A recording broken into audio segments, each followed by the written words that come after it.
நாடு முழுவதும் பல குற்ற சம்பவங்கள் நடந்துகிட்டு தான் இருக்கு. காவல்துறையினரும் விசாரிச்சுக்கிட்டு தான் இருக்காங்க. அது மாதிரியான பல குற்ற சம்பவங்களின் தொகுப்பு தான் நிகழ்தகவு.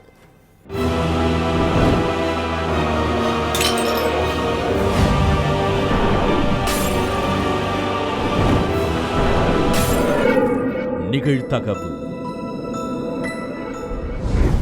மகளின் செல்போன் அழைப்புக்காக காத்து கொண்டிருந்த தாய் அதிகாலையில் மருமகன் சொன்னதை கேட்டு அதிர்ச்சிகள் உறைந்த மாமியார். பூட்டி கிடந்த வீட்டில் இருந்து வழிந்து வந்த ரத்தம், துண்டு துண்டாக வெட்டப்பட்டு பாத்ரூமில் சூட்கேஸில் அடைத்து வைக்கப்பட்டிருந்த மனைவியின் சடலம். இளம் பெண்ணை வெட்டி சூட்கேஸில் அடைத்து வைத்தது யார்? கொலைக்கு என்ன காரணம்? மாமியாரிடம் மருமகன் கூறியது என்ன?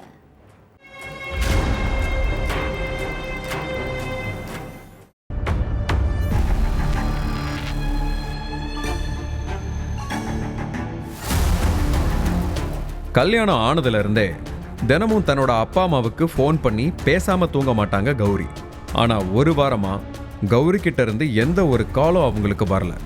என்னடா இது, தினமும் ஃபோன் பண்ணிட்டு இருந்த பொண்ணு ஒரு வாரமா ஃபோன் பண்ணல, காலும் ரீச் ஆகலைன்னு மகளோட ஃபோன் காலை எதிர்பார்த்துக்கிட்டே இருந்திருக்காங்க பெற்றோர். அந்த சமயத்துல கௌரியோட கணவர் ராகேஷ் கிட்ட இருந்து ஒரு ஃபோன் வந்திருக்கு. அந்த ஃபோன் காலை பார்த்ததும் சந்தோஷமானவங்க ஓடி போய் ஃபோனை எடுத்து பேசியிருக்காங்க. அப்ப எதிர்முனையில இருந்து மருமகன் சொன்ன விஷயத்தை கேட்டதும் அவங்களுக்கு ஒரு நிமிஷம் மூச்சே நின்னு போயிருக்கு. உங்க மகளை கொன்னு உடலை சூட்கேஸ்ல அடைச்சு வச்சிருக்கேன், வேணும்னா உடலை வந்து எடுத்துக்கோங்கன்னு சொல்லிட்டு போனை படக்குன்னு கட் பண்ணியிருக்கான். மருமகன் சொன்னதை கேட்டதும் பதறி போனவங்க போலீஸ்க்கு தகவல் கொடுத்திருக்காங்க. சார், நாங்க மகாராஷ்டிராவில் இருக்கிறோம், எங்க பொண்ணு அவங்க கணவரோட பெங்களூர்ல இருக்காங்க, என் மகளை கொன்னுட்டேன்னு மருமகன் ராகேஷ் சொல்றாரு, பெங்களூர்ல எங்களுக்கு வேற யாரையும் தெரியாது, எங்களோட மகளுக்கு என்னாச்சுன்னு போய் பாருங்க சார்னு கதறி இருக்காங்க. அடுத்து பெங்களூர் ஹூலிமால இருக்கிற ராகேஷோட வீட்டுக்கு போயிருக்காங்க போலீஸ். அங்க ராகேஷோட வீடு பூட்டி கிடந்திருக்கு. உடனே கௌரியோட அம்மாவுக்கு ஃபோன் பண்ண போலீஸ், என்னம்மா வீடு பூட்டி இருக்கு, நீங்க சொன்னது போல இங்க எதுவும் நடந்த மாதிரி தெரியலேன்னு சொல்லியிருக்காங்க. போலீஸ்காரங்க கௌரியோட அம்மா கிட்ட ஃபோன் பேசிட்டே இருந்தப்ப பூட்டி இருந்த வீட்டுக்குள்ள இருந்து ரத்தமா வெளியில வந்திருக்கு. அதை பார்த்த காவலர்கள் உடனே போனை கட் பண்ணிட்டு வீட்டோட பூட்டை உடைச்சு உள்ள போயிருக்காங்க. அப்போ பாத்ரூம்ல ஒரு சூகேஸ்ல கௌரி கொடூரமா கொலை செய்யப்பட்டு துண்டு துண்டா கிடந்திருக்காங்க. இந்த விஷயம் கௌரியோட பெற்றோருக்கு தெரிய வர பதறி அடிச்சுக்கிட்டு மகளோட வீட்டுக்கு வந்திருக்காங்க. ஆசையா பெத்து வளர்த்து கட்டி கொடுத்த மகள் துண்டு துண்டா கிடந்ததை பார்த்து பெத்தவங்க நொறுங்கி போயிட்டாங்க. அதுக்கு பிறகு சடலத்தை போஸ்ட்மார்ட்டத்துக்கு அனுப்பிட்டு கௌரியோட அம்மா கிட்ட என்ன நடந்தது, உங்க மருமகன் எப்போ உங்களுக்கு கால் பண்ணாருன்னு விசாரிச்சிருக்காங்க போலீஸ். என்ன நடந்ததுன்னு எனக்கு தெரியல சார், உங்க மகளை கொன்னுட்டேன்னு மட்டும் சொல்லிட்டு ராகேஷ் போனை கட் பண்ணிட்டான்னு சொல்லியிருக்காங்க. மனைவியை இப்படி கொடூரமா கொலை செஞ்சதுக்கு என்ன காரணம்? கணவன் மனைவி இடையில அப்படி என்ன சண்டைன்னு தெரிஞ்சுக்க விசாரணைய வேகப்படுத்தி இருக்காங்க. ராகேஷை பிடிச்சாதான் கொலைக்கான உண்மை தெரிய வரும்னு தலைமறைவா இருக்கிற ராகேஷை கண்டுபிடிக்கிற வேலையில இறங்கினாங்க. கட்டமா ராகேஷோட ஃபோன் நம்பரை வச்சு ட்ரேஸ் பண்ணியிருக்காங்க போலீஸ். அந்த நம்பர் புனே ரயில்வே ஸ்டேஷன்ல இருக்கிறதா காட்டியிருக்கு. உடனே அங்க போனவங்க வெளியூர் போறதுக்காக ட்ரெயினுக்கு வெயிட் பண்ணிட்டு இருந்த ராகேஷை சுத்து போட்டு பிடிச்சிருக்காங்க. அடுத்து அவரை ஸ்டேஷனுக்கு தூக்கிட்டு வந்து அவங்க பாணியில விசாரணை பண்ணப்பதான் பல அதிர்ச்சியான விஷயங்கள் எல்லாம் தெரிய வந்திருக்கு. மகாராஷ்டிராவை சேர்ந்த ராகேஷும் கௌரியும் ஒரே ஆபீஸ்ல கம்ப்யூட்டர் இன்ஜினியரா வேலை பார்த்திருக்காங்க. அப்ப நட்பா பேசி பழக ஆரம்பிச்ச ரெண்டு பேரும் நாளடைவுல காதலிக்க ஆரம்பிச்சிருக்காங்க. உருகி காதலிச்ச ராகேஷும் கௌரியும் கல்யாணமும் பண்ணிக்க முடிவு பண்ணியிருக்காங்க. தங்களோட காதல் விவகாரத்தை அவங்க வீட்டுல சொல்லியிருக்காங்க. ரெண்டு பேரும் நல்ல வேலையில இருந்ததால இரு வீட்டாரும் காதலுக்கு சம்மதம் தெரிவிச்சிருக்காங்க. அதுக்கு பிறகு ராகேஷ்க்கும் கௌரிக்கும் 2024 கல்யாணம் நடந்திருக்கு. அடுத்த 6 மாசத்திலேயே ராகேஷுக்கு ப்ரமோஷன் கிடைச்சு பெங்களூருக்கு வந்திருக்காரு. மனைவி கௌரியையும் கூடவே டிரான்ஸ்ஃபர் வாங்கிட்டு பெங்களூருக்கு அழைச்சிட்டு போயிருக்காரு ராகேஷ். அங்க வாடகை வீட்டுல தங்கி கணவன் மனைவியும் ஒர்க் ஃப்ரம் ஹோம் வேலை பார்த்துட்டு இருந்திருக்காங்க. கொஞ்ச நாள் சந்தோஷமா இருந்த ரெண்டு பேருக்கும் இடையில அடிக்கடி சண்டை வந்திருக்கு. ராகேஷ்க்கு ப்ரமோஷன் கிடைச்சதால வேலை சுமையும் அதிகமாகிருக்கு. கூடவே பண பிரச்சனையும் இருந்திருக்கு. இதுக்கு நடுவுல கௌரி வெளியே போகணும்னு அடிக்கடி நச்சரிச்சுக்கிட்டே இருந்திருக்காங்க. ராகேஷும் பொறுத்து போயிருக்காரு. ஒரு கட்டத்துல மனைவியோட டார்ச்சர் தாங்க முடியாம கௌரிய சரமாரியா அடிச்சிருக்காரு. அது மட்டும் இல்லாம கத்திய வச்சு அவங்களோட கழுத்தை குத்தி கிழிச்சிருக்காரு. அதுல நில குலைஞ்சு போன கௌரி அங்கேயே இறந்துட்டாங்க. அடுத்து மனைவியோட உடலை பாத்ரூம்க்கு இழுத்துட்டு போய் துண்டு துண்டா வெட்டி சூட்கேஸ்ல போட்டு அடைச்சிட்டு கௌரியோட பெற்றோருக்கும் தகவல் கொடுத்திருக்காரு ராகேஷ். இந்த எல்லா உண்மைகளும் போலீஸ் விசாரணையில் அம்பலமாகிருக்கு. அதுக்கு பிறகு கௌரியோட அம்மா கொடுத்த புகாரை வச்சு ராகேஷை அரெஸ்ட் பண்ணி சிறையில் அடைச்சிருக்காங்க போலீஸ்.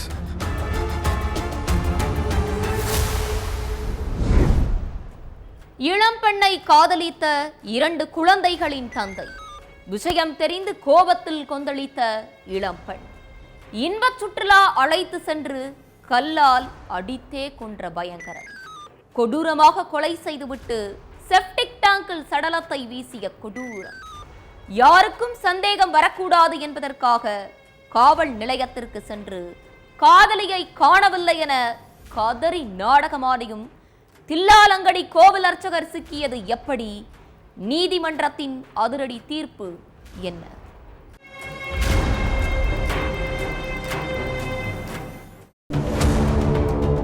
டூர் போன இடத்துல காதலி அப்சராவை காணோம், எப்படியாவது கண்டுபிடிச்சு கொடுங்கன்னு போலீஸ் ஸ்டேஷன்ல கம்ப்ளைண்ட் கொடுத்திருக்காரு கோவில்ல அர்ச்சகரா வேலை பார்த்துட்டு இருந்த சாய் கிருஷ்ணா. அவரு சொன்ன இடத்துல போலீஸ் தீவிரமா தேடியும் அப்சராவை பத்தி எந்த தகவலும் கிடைக்கல. ஒரு கட்டத்துல அப்சராவை காணோம்னு கம்ப்ளைண்ட் கொடுத்த கோவில் அர்ச்சகர் சாய் கிருஷ்ணா மேல போலீஸ்க்கு சந்தேகம் வந்திருக்கு.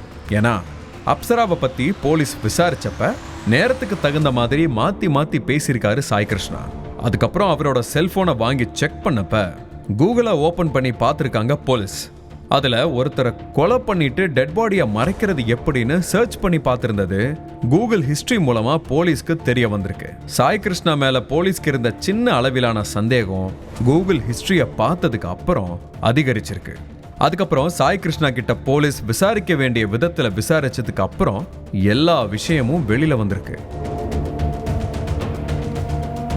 ஹைதராபாத் சாரூர் நகர்ல உள்ள ஒரு கோவில்ல அர்ச்சகரா வேலை பார்த்துட்டு இருந்திருக்காரு வெங்கடசாய் சூரிய கிருஷ்ணா. இவரை எல்லாரும் சாய் கிருஷ்ணான்னு கூப்பிடுவாங்களாம். இவருக்கு கல்யாணமாகி 2 குழந்தைங்க இருக்காங்க. சாய் கிருஷ்ணாவுக்கும் அதே ஏரியாவை சேர்ந்த 30 வயசான அப்சராவுக்கும் பழக்கம் ஏற்பட்டிருக்கு. 2 பேரும் நட்பு ரீதியா நல்லா பேசி பழகிட்டு இருந்திருக்காங்க. அப்ப தனக்கு இன்னும் கல்யாணம் ஆகல, நான் சிங்கிள் தான் சொல்லியிருக்காரு அர்ச்சகர் சாய் கிருஷ்ணா. அவர் சொன்ன எல்லாத்தையும் உண்மைன்னு நம்பின அப்சரா ஒரு கட்டத்துல அவரை விரும்ப ஆரம்பிச்சிருக்காங்க. 2 பேரும் ஒரு சில ஆண்டுகளா காதலிச்சிருக்காங்க. அப்ப பார்க்கு, பீச்சு, தியேட்டர்னு பல இடங்களுக்கு ஒன்னா போய் பல நேரங்கள்ல எல்லை மீறி பழகினதாகவும் சொல்லப்படுது. 2 பேரும் ஜாலியா லவ் பண்ணிட்டு இருந்த நேரத்துல தான் சாய் கிருஷ்ணாவுக்கு ஏற்கனவே கல்யாணமாகி 2 குழந்தைங்க இருக்காங்க அப்படிங்கிற விஷயமும் அப்சராவுக்கு தெரிய வந்துச்சு. கல்யாணமானதை மறைச்சு என்னை ஏமாத்திட்டியே, என்னை கல்யாணம் பண்ணிக்கிறேன்னு தலையில அடிச்சு சத்தியம் பண்ணிட்டு இப்படி மோசம் பண்ணிட்டியேன்னு சாய் கிருஷ்ணா கிட்ட பயங்கரமா சண்டை போட்டிருக்காங்க அப்சரா. அது மட்டும் இல்லாம என்னைய உடனே கல்யாணம் பண்ணிக்கணும், இல்லனா நடந்ததை எல்லார்கிட்டையும் முக்கியமா போலீஸ் கிட்ட சொல்லி உன்னை உள்ள தூக்கி வச்சு எல்லார் முன்னாடி உன்னை அசிங்கப்படுத்திடுவேன்னு கோபத்துல கொந்தளிச்சிருக்காங்க. தன்னால முடிஞ்ச அளவுக்கு அப்சராவை சமாதானப்படுத்த பார்த்திருக்காரு சாய் கிருஷ்ணா. ஆனா அப்சரா தன்னை உடனே கல்யாணம் பண்ணிக்க சொல்லி சாய் கிருஷ்ணாவை வற்புறுத்தி இருக்காங்க. அதனால அப்சராவை கொன்னாதான் நாம நிம்மதியா இருக்க முடியும்னு நினைச்சு அவங்கள கொலை பண்ண முடிவு பண்ணியிருக்காரு. எப்படி கொலை பண்ண, அதுக்கப்புறம் டெட் பாடியை எப்படி மறைக்கிறதுன்னு தெரியாம கூகுள்ல சர்ச் பண்ணி பார்த்திருக்காரு. அதுக்கப்புறம் அப்சரா கிட்ட சமாதானம் பேசுற மாதிரி பேசி 2023 ஜூன் 3ஆம் தேதி கோயம்புத்தூருக்கு டூர் அழைச்சிட்டு போயிருக்காரு. அங்க உள்ள ஒரு ஹோட்டல்ல நைட்டு சாப்பிட்டுட்டு அதுக்கப்புறம் அங்க உள்ள ஒரு லாட்ஜில் 2 பேரும் ஒன்னா தங்கி இருந்திருக்காங்க. அதுக்கப்புறம் மறுநாள் காலையில, அதாவது ஜூன் 4ஆம் தேதி காலையில தெலுங்கானா சம்ஷாபாத் நகர் பக்கத்துல உள்ள நர்கோடாங்கிற கிராமத்துல ஒதுக்குப்புறமான இடத்துக்கு கூட்டிட்டு போய் அங்க வச்சு கல்லால கொடூரமா அடிச்சே அப்சராவை கொன்னிருக்காரு சாய் கிருஷ்ணா. அதுக்கப்புறம் அப்சராவோட சடலத்தை கார்ல ஏத்திட்டு சாரூர் நகருக்கு போயிருக்காரு. அங்க மக்கள் நடமாட்டம் இல்லாத இடத்துல உள்ள ஒரு செப்டிக் டேங்க்ல போட்டு அதுக்கு மேல சிமெண்டால பூசி மூடி இருக்காரு. ஒரு சின்ன எவிடன்ஸ் கூட சிக்கிற கூடாதுங்கிறதுக்காகவும் டூர் போனது ஒரு இடம், கொலை பண்ணது ஒரு இடம், டெட் பாடியை செப்டிக் டேங்க்ல போட்டு மூடினது ஒரு இடம்னு பக்காவா பிளான் பண்ணியிருக்காரு சாய் கிருஷ்ணா. அது மட்டும் இல்ல, போலீஸ்க்கு சந்தேகம் வரக்கூடாதுங்கிறதுக்காக தானே வாலண்டரியா போய் அப்சராவை காணும்னு கம்ப்ளைண்ட் கொடுத்திருக்காரு. ஆனா அவரோட செல்போனை வாங்கி செக் பண்ணப்ப அவர் சர்ச் பண்ணது கூகுள் ஹிஸ்டரியில அப்படியே இருந்திருக்கு. அதை வச்சுதான் போலீஸ் அவர் தான் அக்யூஸ்டுங்கிறதையே கண்டுபிடிச்சிருக்காங்க. இந்த வழக்கு விசாரணை ரங்காரெட்டி மாவட்ட நீதிமன்றத்தில் நடந்துட்டு இருந்துச்சு. கிட்டத்தட்ட 1.5 வருஷத்துக்கு அப்புறம் இந்த கேஸ் முடிவுக்கு வந்திருக்கு. வழக்க விசாரிச்ச நீதிபதி தனக்கு திருமணம் ஆகலன்னு சொல்லி இளம்பெண்ணை நம்ப வச்சு ஏமாத்தி கொலை பண்ண சாய் கிருஷ்ணாவுக்கு ஆயுள் தண்டனை விதிச்சு உத்தரவிட்டிருக்காரு. அதோட கொலை பண்ணிட்டு ஆதாரங்களை மறைக்க பார்த்த குற்றத்துக்காக கூடுதலா 7 வருஷ சிறை தண்டனையும் விதிக்கப்பட்டிருக்கு.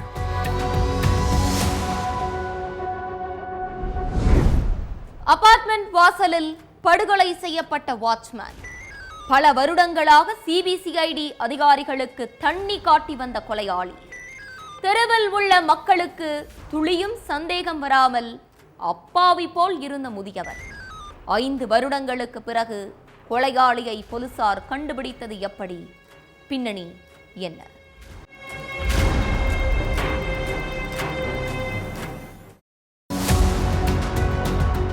2020 மிட்நைட் 1:30 மணி சிதம்பரம் அம்மாப்பேட்டை பகுதியில மக்கள் எல்லோரும் ஆழ்ந்து தூங்கிட்டு இருந்திருக்காங்க. ஏரியாவே மயான அமைதியா இருந்திருக்கு. அந்த நேரத்துல யாரோ ஒருத்தரோட கதறல் சத்தம் பயங்கரமா கேட்டிருக்கு. தூக்கத்துல இருந்தவங்க அலறல் சத்தத்தை கேட்டு பதறி அடிச்சு எழுந்திருக்காங்க. யார் இந்த டைம்ல இப்படி கத்துறதுன்னு ரோட்டுக்கு ஓடி போய் பார்த்திருக்காங்க. அப்போ அந்த தெருவுல இருக்கிற அபார்ட்மெண்டோட வாட்ச்மேன் நடராஜன் இடுப்பு தொடை பகுதியில கத்தியால குத்தி கிழிக்கப்பட்டு சடலமா கிடந்திருக்காரு. அதை பார்த்து பதறின பொதுமக்கள் சிலர் போலீஸுக்கு தகவல் கொடுத்திருக்காங்க. விஷயம் தெரிஞ்சு சம்பவ இடத்துக்கு வந்த போலீஸ்காரங்க ரத்த வெள்ளத்துல கிடந்த நடராஜனை மீட்டு ஹாஸ்பிட்டலுக்கு அனுப்பி வச்சிருக்காங்க. அடுத்து இரவு நேரத்துல என்ன நடந்தது, நடராஜனை இப்படி கொலை பண்ணது யாருன்னு விசாரிக்க ஆரம்பிச்சிருக்காங்க. கணவனை யாரோ கொலை பண்ணிட்டாங்க அப்படிங்கிற தகவல் கிடைச்சு அங்க வந்த நடராஜனோட மனைவி கதறி அழுதுருக்காங்க. உங்க கணவருக்கு வேற யார் கூடயாவது முன் விரோதம் இருக்கான்னு போலீஸ் கேட்க, அவரு எந்த பிரச்சனைக்கும் போக மாட்டாரு சார், தான் உண்டு தன்னோட வேலை உண்டுன்னு தான் இருப்பாரு, என் புருஷனை இப்படி பண்ணவங்களை சும்மா விடாதீங்கன்னு அழுது புரண்டு இருக்காங்க நடராஜனோட மனைவி. அதுக்கு பிறகு வழக்கு பதிவு பண்ண காவல்துறை நடராஜனை கொலை பண்ணது யாருன்னு கண்டுபிடிக்க புலன் விசாரணையில இறங்குனாங்க. ஆனா நடராஜனை யாரு கொலை பண்ணாங்க அப்படிங்கிறதுக்கான எந்த துப்புமே கிடைக்கல. 2020 அம்மாப்பேட்டை பகுதியில சிசிடிவி கேமராக்களும் இல்ல. எல்லா விதத்திலையும் போலீஸ் கொலையாளியை கண்டுபிடிக்க முயற்சி பண்ணியும் கொலையாளி யாருன்னே கண்டுபிடிக்க முடியல. கிட்டத்தட்ட 1 மாசமா கொலையாளியை தேடி நொந்திருக்காங்க போலீஸ். அதுக்கு பிறகு இந்த கேஸ் சிபிசிஐடி அதிகாரிகளோட கைக்கு போயும் எந்த தீர்வுமே கிடைக்கல. கிட்டத்தட்ட 5 வருஷத்துக்கு அப்புறம் கொலையாளி தானாவே வந்து மாட்டியிருக்கான். இவனா கொலையாளின்னு ஏரியா மக்கள் எல்லோரும் ஒரு நிமிஷம் ஷாக்காகி இருக்காங்க. அம்மாப்பேட்டையில வாழ்ந்துட்டு வர சின்னையன் வீட்டு கதவை திறந்து வச்சுட்டு தூங்கிட்டு இருந்திருக்காரு. அப்போ மர்ம நபர் ஒருத்தன் வீட்டுக்குள்ள நுழைஞ்சு அங்க உள்ள பொருட்களை திருட பார்த்திருக்கான். அப்போ வீட்டுல இருந்த பொருட்கள் சிதற சத்தம் கேட்டு எழுந்து லைட்டை போட்டிருக்காரு சின்னையன். லைட் போட்டதும் பதறி போன மர்ம நபர் சின்னையனோட இடுப்பையும் தொடையையும் சரமாரியா குத்தி கிழிச்சிட்டு தப்பியோடு இருக்கான். அப்போ ரத்த வெள்ளத்துல இருந்ததை பார்த்த சின்னையன் மகன் அவசர சிகிச்சைக்காக ஹாஸ்பிட்டலுக்கு அனுப்பி வச்சுட்டு போலீஸுக்கு தகவல் கொடுத்திருக்காரு. அதுக்கு பிறகு அங்க போன போலீஸ்காரங்க சின்னையன் கிட்ட விசாரிச்சிருக்காங்க. அப்போ அவரோட இடுப்பும் தொடையும் கிழிஞ்சிருந்ததை பார்த்த போலீஸ்காரர் ஒருத்தர், சார் இதே மாதிரி 2020 நடராஜனுங்கிற வாட்ச்மேன் இறந்து கிடந்தாரு, இப்ப வரைக்கும் கொலையாளி யாருன்னே சிபிசிஐடியால கூட கண்டுபிடிக்க முடியல சார்னு சொல்லியிருக்காரு. அதுக்கப்புறம் சம்பவம் நடந்த இடத்துக்கு வந்த போலீஸ்காரங்க வீட்டுக்குள்ள நுழைஞ்ச மர்ம நபர் யாருன்னு கண்டுபிடிக்கிறதுக்காக தெருவுல உள்ள சிசிடிவி கேமராக்களை செக் பண்ணியிருக்காங்க. அதுலதான் அந்த மர்ம நபர் வேற யாரும் இல்ல, அதே தெருவுல உள்ள சாலையோரத்துல வாழ்ந்துட்டு வந்த கேசவனுங்கிறது தெரிய வந்துச்சு. பண்றதெல்லாம் பண்ணிட்டு சாலையோரத்துல தூங்கிட்டு இருந்த கேசவனை ஸ்டேஷனுக்கு தூக்கிக்கிட்டு போய் அவங்க ஸ்டைல்ல விசாரிச்சிருக்காங்க. ஆமா, பணம் திருடுறதுக்காக சின்னையன் வீட்டுக்குள்ள போனேன், அதுக்குள்ள அவர் என்ன பார்த்ததால கத்தியால குத்திட்டேன்னு சொல்லியிருக்கான் கேசவன். தொடர்ந்து 2020 நடராஜனோட கொலைய பத்தி கேசவன் கிட்ட விசாரிச்சிருக்காங்க. எனக்கும் அந்த கொலைக்கும் எந்த சம்பந்தமே இல்ல சார்னு மழுப்புன கேசவன் நடராஜனை நான் தான் கொலை பண்ண சார்னு சொல்லியிருக்கான். அடுத்து கேசவனை அரெஸ்ட் பண்ணி சிறையில தள்ளி இருக்காங்க போலீஸ். பல நாள் திருடன் ஒரு நாள் அகப்படுவான் அப்படிங்கிறதுக்கு இந்த சம்பவம் தான் சாட்சி. வேலை விஷயமாக அடிக்கடி வெளியூருக்கு சென்ற கணவன், கேப்பில் கடாவெட்டிய மனைவி, மாலை வாங்கி மனைவியின் கழுத்தில் போட்டுவிட்டு இன்னொரு இளைஞருக்கு மனப்பூர்வ சம்மதத்துடன் கட்டி வைத்த கணவன், தனது மனைவிக்கு கணவர் ஏன் இன்னொரு இளைஞரை திருமணம் செய்து வைத்தார்? ஊரார் முன்னிலையில் திருமணம் செய்து வைக்க என்ன காரணம்? பின்னணி என்ன?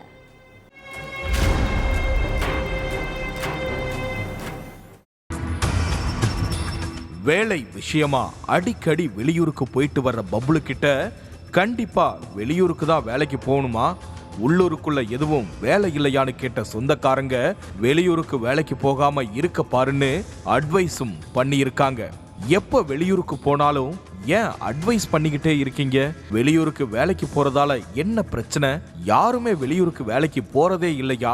ஏன் நான் மட்டும் வெளியூருக்கு வேலைக்கு போனா அட்வைஸ் பண்ணியே டார்ச்சர் பண்றீங்கன்னு சொந்தக்காரங்க கிட்ட எரிஞ்சு விழுந்திருக்காரு பப்ளு. அதுக்கு நாங்களும் சொல்லக்கூடாதுன்னு தான் நினைச்சோம், ஆனா இதுக்கு மேலையும் சொல்லாம இருந்தா நம்ம குடும்பமே சந்தி சிரிச்சிரும்னு சொன்ன பப்ளுவோட அம்மா உன் பொண்டாட்டி தான் பிரச்சனைன்னு சொல்லி அழுதுருக்காங்க.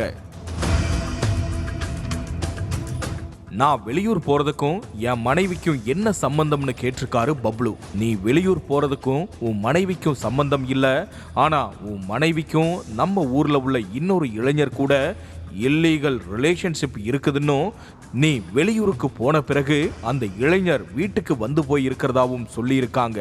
அதை கேட்டு பெருசா சாக்காகாத பப்ளு, சரி விடுமா, நான் என் மனைவி கிட்ட பேசுறேன், அவளை கண்டிச்சு வைக்கிறேன்னு சொல்லியிருக்காரு.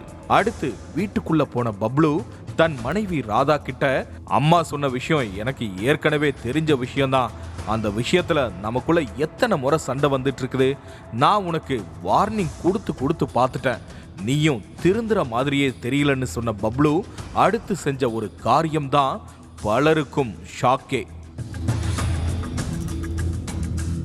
உத்தரப்பிரதேச மாநிலம் சந்த் கபீர் நகர் கடார்ஜாட் கிராமம்தான் பப்ளுவோட ஊரு.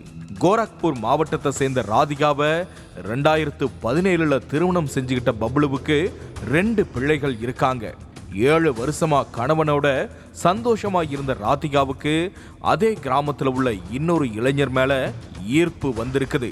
செல்போன்ல அந்த இளைஞர்கிட்ட மணிக்கணக்கில் பேசுறது, SMS அனுப்புறதுன்னு இருந்த மனைவிய 6 மாசத்துக்கு முன்னாலேயே கையும் களவுமா பிடிச்ச பப்ளு, நமக்கு 2 பிள்ளைகள் இருக்காங்க, அவங்கள வளர்க்கணும், படிக்க வைக்கணும், அவங்களுடைய எதிர்காலத்தை பார்க்கணும்னு அட்வைஸ் பண்ணியிருக்காரு.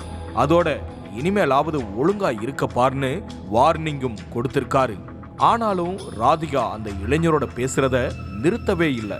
அதுவும் கணவர் பப்ளு வெளியூர் போயிட்டா அந்த இளைஞரை வீட்டுக்கே வரவழைச்சு தனிமையில இருந்திருக்காங்க.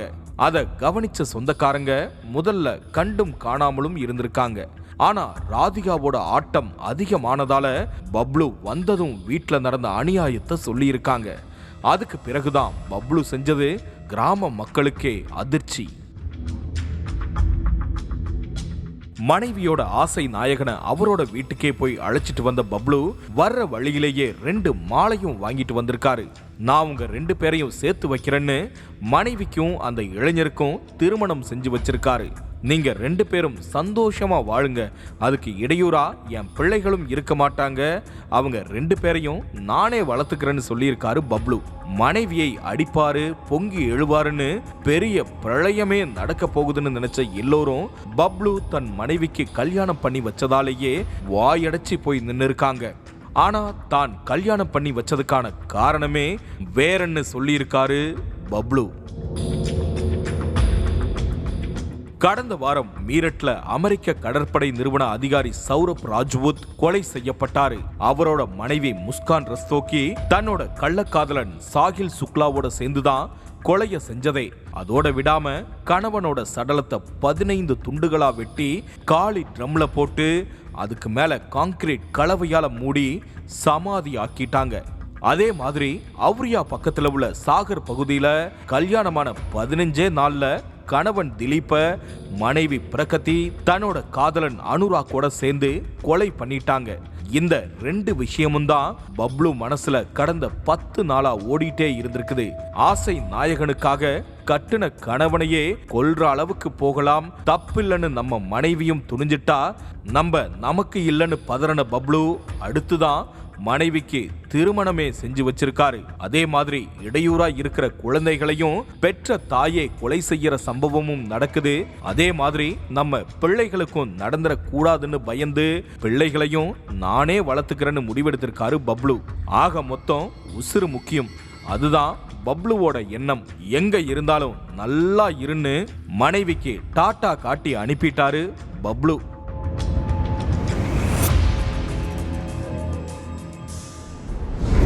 பிறந்த நாளை கொண்டாடுவதற்காக நண்பர்களுடன் நின்று கொண்டிருந்த 17 வயது சிறுவர் சடாரண பாய்ந்து கோடாரியால் வெட்டி சாய்த்த நபர். கொடூர தாக்குதலை பார்த்து அரண்டு போய் நின்ற நண்பர்கள். மாற்று சமூக சிறுமியை காதலித்ததால் அரங்கேறிய பயங்கரம். சிறுவனை வெட்டி கொன்றது யார்? பின்னணி என்ன? பிறந்த நாளுக்கு கேக் வெட்டுறதுக்காக ஃப்ரெண்ட்ஸ் கூட ஜாலியா நின்னு பேசிட்டு இருந்திருக்கான் 17 வயது சிறுவனான சாய்குமார். அப்போ கையில கோடாரியோட திடீர்னு வந்த ஒருத்தன் கண்ணை மூடி திறக்கிறதுக்குள்ள சாய்குமார கோடாரியால ஆவேசமா வெட்டி சாச்சிட்டு அங்க இருந்து தப்பிச்சு ஓடி இருக்கான். இத பார்த்து அரண்டு போய் நின்ன சாய்குமாரோட ஃப்ரெண்ட்ஸ் உடனே அவனை ஹாஸ்பிட்டலுக்கு கூப்பிட்டுட்டு போயிருக்காங்க. ஆனா ஹாஸ்பிட்டல்ல சிகிச்சை பலனளிக்காம சிறுவன் சாய்குமார் உயிரிழந்துட்டான். சிறுவனை கொன்னது யாரு? கோடாரியால இப்படி கண்ட துண்டமா வெற்ற அளவுக்கு அப்படி என்ன பிரச்சனைன்னு தெரிஞ்சுக்க விசாரணையில இறங்குனாங்க போலீஸ். அப்பதான் கொலைக்கான பின்னணி என்னங்கிறது தெரிய வந்திருக்கு. தெலுங்கானாவில் உள்ள பெத்தப்பள்ளி பக்கத்துல உள்ள முப்பிரி டோட்டா அப்படிங்கிற கிராமத்தை சேர்ந்த 17 வயது சிறுவன் சாய்குமாரும் அதே ஊரை சேர்ந்த சிறுமியும் ஒருத்தருக்கு ஒருத்தர் காதலிச்சதா சொல்லப்படுது. 2 பேருமே வெவ்வேறு சமூகத்தை சேர்ந்தவங்க. தன்னோட மகளோட காதல் விஷயம் தெரிஞ்சு தந்தை சதையா வானத்துக்கும் பூமிக்கும் குதிச்சிருக்காரு. காதலை கைவிடணும்னு சொல்லி மகளை கண்டிச்சிருக்காரு. அடுத்து சிறுவன் சாய்குமாரையும் சிறுமியோட அப்பா சத்தம் போட்டிருக்காரு. ஆனா 2 பேருமே தங்களுடைய காதல்ல உறுதியா இருந்திருக்காங்க. அதே நேரத்துல என் உயிரே போனாலும் என் பொண்ணை வேற ஒரு சாதி பையனுக்கு கட்டி கொடுக்கவே மாட்டேன்னு சிறுமியோட தந்தை சதையாவும் உறுதியா இருந்திருக்காரு. கடந்த சில மாதங்களாவே சாய்குமாருக்கும் சிறுமியோட அப்பாவுக்கும் பல முறை மோதல் நடந்ததாகவும் சொல்லப்படுது. வெள்ளிக்கிழமை சாய்குமாருக்கு பிறந்த நாள் வந்திருக்குது. பிறந்த நாள் அன்னைக்கு காலையில தன்னோட காதலி கூட சேர்ந்து கேக் வெட்டி கொண்டாடி இருக்காரு. இந்த விஷயம் காதலியோட அப்பா சதையாவுக்கு தெரிஞ்சு கடும் கோபத்தை ஏற்படுத்தி இருக்கு. அவன் எங்க இருந்தாலும் வெட்டி சாய்க்காம விடமாட்டேன்னு வீட்டுல இருந்த கோடாரியை எடுத்துக்கிட்டு சாய்குமாரை தேடி போயிருக்காரு. ஊர் விளக்குல ஃப்ரெண்ட்ஸோட சேர்ந்து கேக் வெட்டுறதுக்காக சிறுவன் சாய்குமார் நின்றுட்டு இருந்திருக்கான். சிறுவனை பார்த்ததும் கோடாரியால ஆவேசமா வெட்டி சாச்சிருக்காரு சிறுமியோட அப்பா சதையா. கூட நின்னுட்டு இருந்த ஃப்ரெண்ட்ஸ் சதையாவை தடுக்க முற்பட்டாங்க.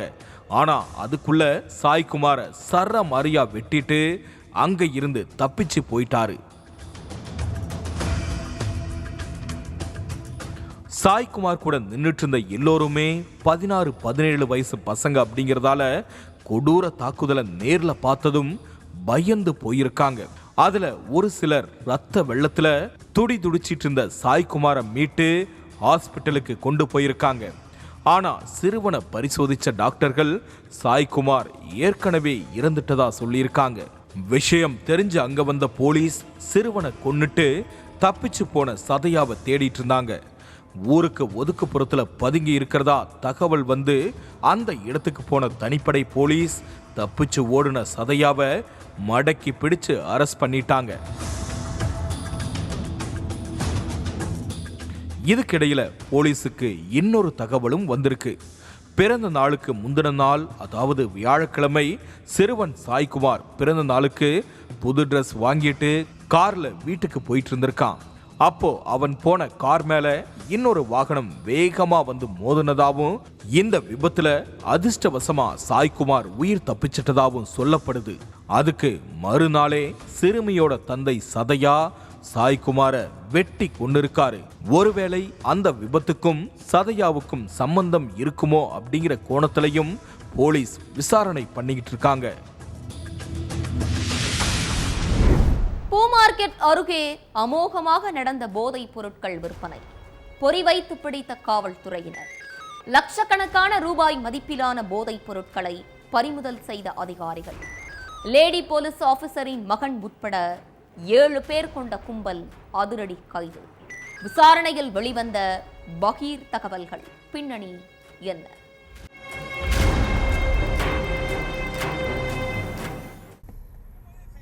கோவை மாநகர்ல உயர் ரக போதைப் பொருள் சேல்ஸ் ஏகபோகமா நடக்கிறதா போலீஸுக்கு ஒரு சீக்ரெட் இன்ஃபர்மேஷன் போயிருக்குது.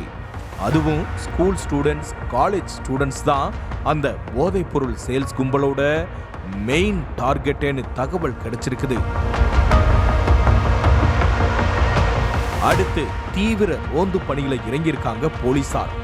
அப்போ மேட்டுப்பாளையம் பூ மார்க்கெட் அம்மா உணவகம் கேட் பக்கத்துல சில இளைஞர்கள் திருன்னு முழிச்சிட்டு இருந்திருக்காங்க.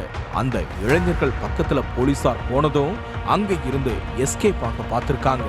ஆனா உஷாரான போலீசார் மணிகண்டன், விநாயகம், கிருஷ்ணகாந்த், மகாவிஷ்ணு, ஆதர்ஸ் டால்ஸ்டாய், ரித்தேஷ் லம்பா, ரோகன் ஷெட்டி இவங்க 7 பேரையும் ரவுண்டு கட்டி மடக்கி சோதனை பண்ணியிருக்காங்க.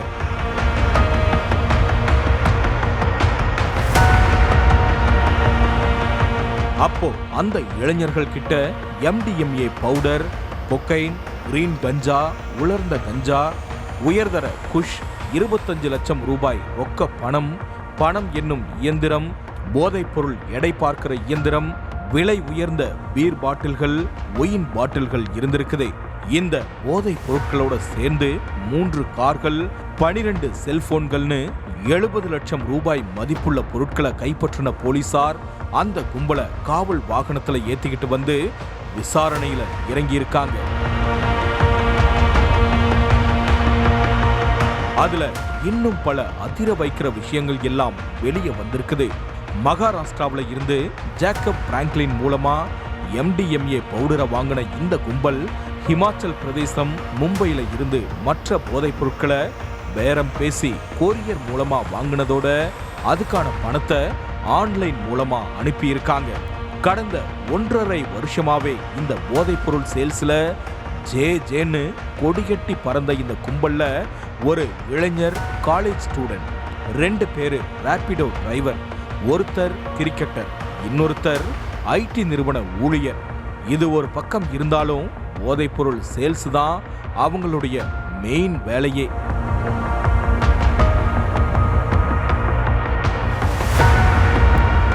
மாணவர்களை குறிவச்சு கோதாவுல இறங்கின கும்பலுக்கு பணமும் கூரைய பிச்சுக்கிட்டு கொட்டுன்னு கொட்டி இருக்குது. அந்த பணத்துல கோவை புதூர்ல ஒரு வீடு, காரமடை டீச்சர்ஸ் காலனில ஒரு வீடு வாங்கினதோட பல வீட்டு மனைகளையும் வாங்கி சொத்து சேர்த்திருக்காங்க.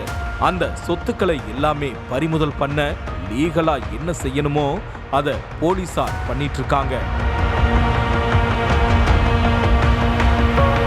அதே மாதிரி கஞ்சா சேல்ஸுக்கு பயன்படுத்தப்பட்ட 12 பேங்க் அக்கவுண்டுகளையும் முடக்க ஒரு பக்கம் அதிகாரிகள் இறங்கி இருக்காங்க. இதுல ட்விஸ்ட் என்னன்னா, கைதான மகாவிஷ்ணு கோவை மாவட்ட பொருளாதார குற்றப்பிரிவு பெண் சிறப்பு உதவி ஆய்வாளர் விஜய் லட்சுமியோட மகன் அப்படிங்கிறது தான். பெண் சப் இன்ஸ்பெக்டரோட மகனே போதைப் பொருள் விற்பனையில ஈடுபட்டது காவல்துறை மத்தியில அதிர்ச்சியை தான் ஏற்படுத்தி இருக்கு. தன்னோட கூட்டாளிகளோட சேர்ந்து விஜய் லட்சுமியோட மகன் மகாவிஷ்ணுவும் கம்பி எண்ணிட்டு இருக்காரு. கைதான 7 பேருக்கும் பின்னால இன்னும் வேற யாருக்காவது தொடர்பு இருக்காங்கிறதையும் கண்டுபிடிக்க போலீசார் தொடர்ந்து விசாரணை பண்ணிட்டு தான் இருக்காங்க. ஒவ்வொரு குற்றங்களின் முடிவும் சட்டத்தின் கையில். விசாரணை தொடரும். பார்க்கலாம் அடுத்த நிகழ்தகவல்.